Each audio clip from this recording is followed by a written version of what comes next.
Hello, I'm Dr. Barry Pecos, York Region's Medical Officer of Health. I'm here to answer more of the questions that we're getting from parents right now about COVID-19 vaccines for children. Will my child need a COVID-19 vaccine to go back to school, to play sports, or access certain amenities? The answer to that is that right now, youth age 12 and older do need to show proof of COVID-19 vaccination to participate in organized sports at indoor recreational facilities, and additional vaccine requirements can vary depending on the sport. These requirements do not yet apply to those under age 12, but as more children in the 5 to 11 age group are vaccinated, this will likely change. Children do not need to be fully vaccinated against COVID-19 to attend school at this time, though provincial guidance for schools is dynamic. My child is afraid of needles. What support is available? We know that getting needles and getting vaccinated isn't everyone's favorite thing. There are many kids who are afraid, and this is normal. But we can and we will help with this. Our vaccinators are well trained to work with children of all ages and all different kinds of feelings about vaccines. We encourage children to bring a comfort item with them, a favorite stuffy, a tablet, or a toy. We also offer stickers and coloring sheets at our clinics to help make it a more positive experience for your child.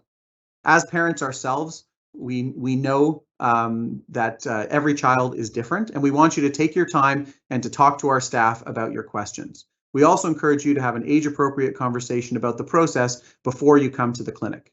Most find it's over very, very quickly and much less of an exciting event than they would have thought. Should I be concerned about very rare adverse events like myocarditis or pericarditis? Myocarditis and pericarditis are types of inflammation of the heart that were found to be very slightly more common in young men who received the mRNA vaccine and more with Moderna than with Pfizer. Almost 500,000 doses of the pediatric Pfizer vaccine have been administered in Ontario as of last month, and the rate of mild adverse events in 5 to 11-year-old children was the lowest of any age group. There have been no serious events reported in Ontario. Are there any long-term effects or concerns about the COVID-19 vaccines? Like other vaccines, most adverse events, although they are very rare, occur within the first hours or days and are usually a sore arm, a headache, or a low-grade fever. Rare events do occur up to 6 weeks after the vaccine, but there are no known long-term impacts of the COVID-19 vaccine other than protection from COVID-19.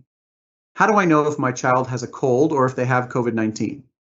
Symptoms of a cold and those of COVID-19 are similar. If your child is vaccinated, COVID-19 may actually be much more mild than a cold. Because the province has limited testing to high-risk settings only, your child is likely not going to be able to get a test to confirm if they have COVID-19. COVID-19 is more common right now than other cold-like illnesses, so if your child has any symptoms, you should assume it's COVID-19 and should isolate according to the updated guidelines, and in particular, should not send your child to school. Visit york.ca/COVID-19 vaccine for clinic locations and get vaccinated as soon as you can.